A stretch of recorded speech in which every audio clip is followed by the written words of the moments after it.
చంద్రబాబు నాయుడు గారు ఇప్పటికైనా బుద్ధి తెచ్చుకొని వ్యక్తిత్వహనాలు మీరు మానుకోండి. మేము వ్యక్తిత్వహనాలు చేసే కార్యక్రమంలో మేము లేము. మేము ప్రజల పక్షాన నుండి పోరాడాలనేటువంటి ఉద్దేశంతో ముందుకు వెళుతున్నాం.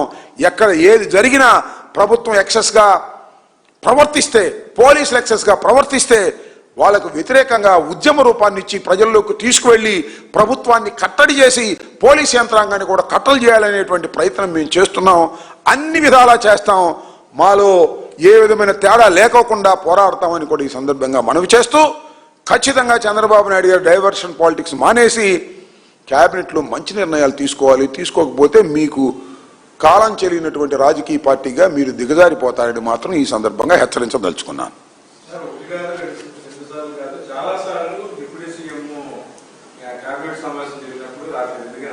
ఇవాళ కూడా రాలేదా? అందుకే భుజాలు నొప్పిగా ఉన్నాయంటగా, మరి ఎందుకు నొప్పిగా ఉన్నాయో మాకు తెలియదు. ఆయన చాలా మీటింగులకు రాడు. వాళ్ళిద్దరు తెలుసుకోవాలి. బహుశా చంద్రబాబు చేసేటటువంటి నిర్ణయాలు ఆయనకు నచ్చకరావడం లేదో, లేకపోతే ఒకరోజు వాళ్ళ తల్లిగారికి సీరియస్గా ఉందని ఆయన వెళ్ళిపోయాడు. ఇవాళ ఏమో బాంబే ఆసుపత్రికి వెళ్ళిపోయాడు. మరి ఈ నాటకాలు ఏంటో, వాళ్ళ మధ్యన ఏం జరుగుతుందో మనకేం తెలుసు, మీకే తెలియాలి. క్యాబినెట్ మీటింగ్కి ఉప ముఖ్యమంత్రి గారు పలుసార్లు ఎగ్గొట్టేస్తారు. కారణాలు ఉప ముఖ్యమంత్రి గారికి తెలియాలి, ముఖ్యమంత్రి గారికి తెలియాలి, ఆ భగవంతుడికి తెలియాలి. దీని మీద రకరకాలైనటువంటి పుకార్లు, రకరకాలైన అనుమానాలు ఉన్నమాట వాస్తవం. వాస్తవాలు మాకు తెలియదు. తెలిస్తే మీరు చెప్పండి, లేకపోతే ఆయన పవన్ కళ్యాణ్ గారిని చెప్పమనండి. ఓకే.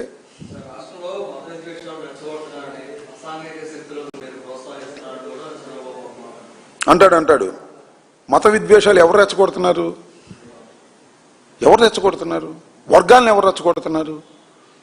చంద్రబాబు నాయుడు గారు మీరు కాదు, మొత్తం టోటల్ పోలీసింగ్ అంతా వదిలేసి ఇవాళ మా మీద పడి మీరు మాట్లాడే కార్యక్రమం చేస్తున్నారు. అలాంటి చేయవలసిన అవసరం మాకు లేదు. బాధితుల తరపున మేము పోరాడతాం.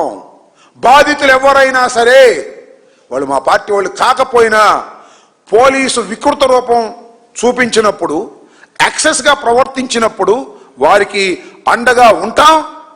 రాజ్యాంగబద్ధంగా నడుచుకోనటువంటి ప్రభుత్వాన్ని రాజ్యాంగబద్ధంగా నడిపించేందుకు మా ప్రయత్నాలు అన్నీ చేస్తామని కూడా ఈ సందర్భంగా నేను చెప్పదలుచుకున్నాను.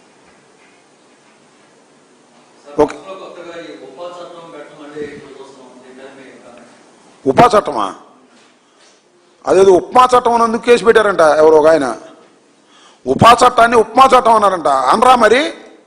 ఉపా చట్టాన్ని ఎక్కడ పెడితే ఎక్కడ కావాలో అక్కడ పెడితే దాన్ని ఉపా చట్టం అంటారు, లేకపోతే ఉప్మా చట్టం అంటారు. చట్నీ లేని ఉప్మా చట్టం అది. రావణ్ అనే వ్యక్తి మీద పెడతారా? పెట్టి ఆయన తీసుకెళ్లి రిమాండ్లో పెడతారా? దాన్ని ఉప్మా చట్టం అంటే మళ్ళా కేసు పెడతారా? బుద్ధి ఉందా? నాకు అర్థం కాలేదు. ఏమండి ఉప్మా చట్టం కాక ఏం చట్టం అది? పలావ్ చట్టమా? నాకు అర్థం కాలేదు. ఏంటిది?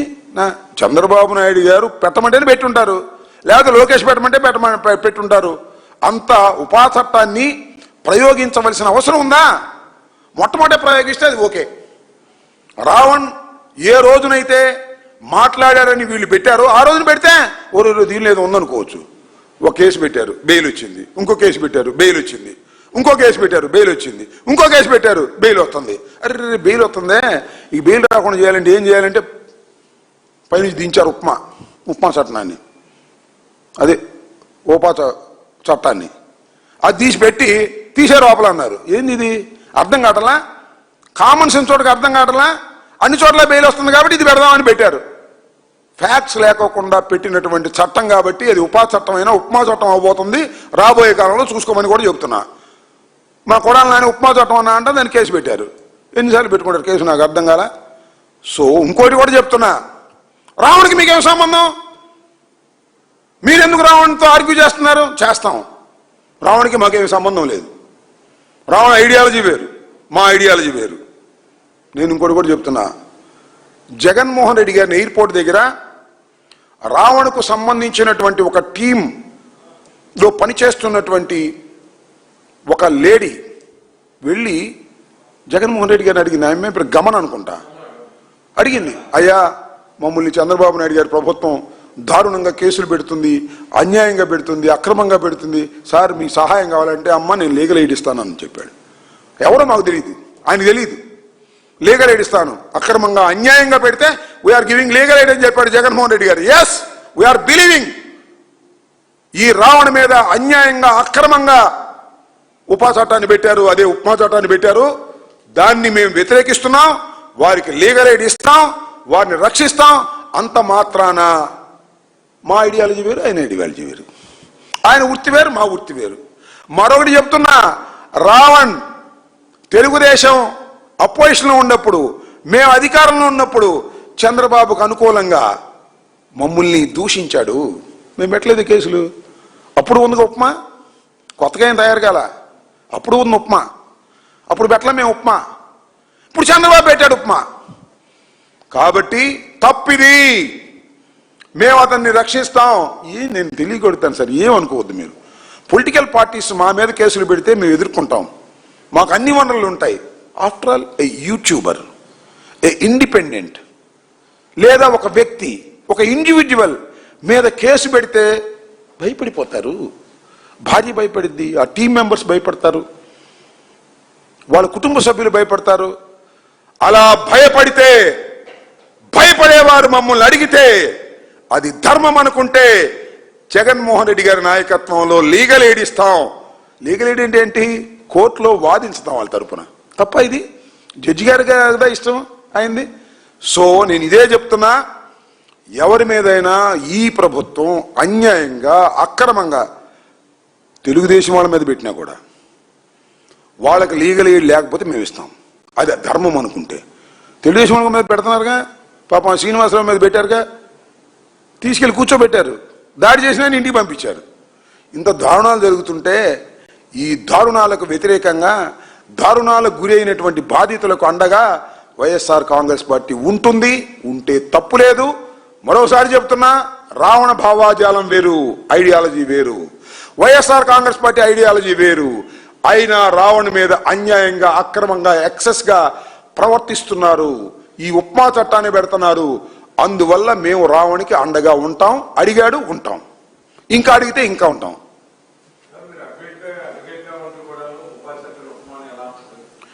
ఏంటండి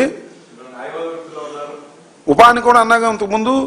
ఉప్మాని ఎందుకన్నానంటే అతని మీద ప్రయోగించారు కాబట్టి. నేను ఏమంటున్నానంటే ఆ యాక్ట్ని అన్యాయంగా అక్రమంగా తీవ్రవాదుల మీద పెట్టవలసినటువంటి ఆ కేసుని, ఆ చట్టాన్ని ఒక పిచ్చుక మీద వేసారేవయ్యా. పిచ్చుక మీద బ్రహ్మాస్త్రమా? ఒక యూట్యూబర్ మీద బ్రహ్మాస్త్రమా? ఏంది? మీరు వేసిన బ్రహ్మాస్త్రాన్ని ఆ పిచ్చుక ఎదుర్కొందనుకో, ఆ పిచ్చుక బ్రహ్మాండమైన శక్తివంతం అవుతుంది అనే విషయాన్ని మర్చిపోతున్నారు మీరు. అందువల్ల దాన్ని ఉపా చట్టాన్ని తెలిసే వ్యంగ్యంగా, చతురంగా, అన్యాయంగా ప్రవేశపెట్టారు కాబట్టి ఉపమా చట్టం అంటున్నాం. తప్పైతే పెట్టండి కేసులు, మాకేం అభ్యంతరం లేదు, చూస్తాం దాని సంగతి కూడా. ఉపా చట్టాన్ని ఉపమా చట్టం అంటే తప్ప ఏమండి అనకూడదా? మీరు ప్రయోగించిన విధానం ఉప్మాలాగా ఉందని చెప్తున్నాం. దాన్ని ప్రజలు అర్థం చేసుకుంటారు, న్యాయ కోవిదులు అర్థం చేసుకుంటారు.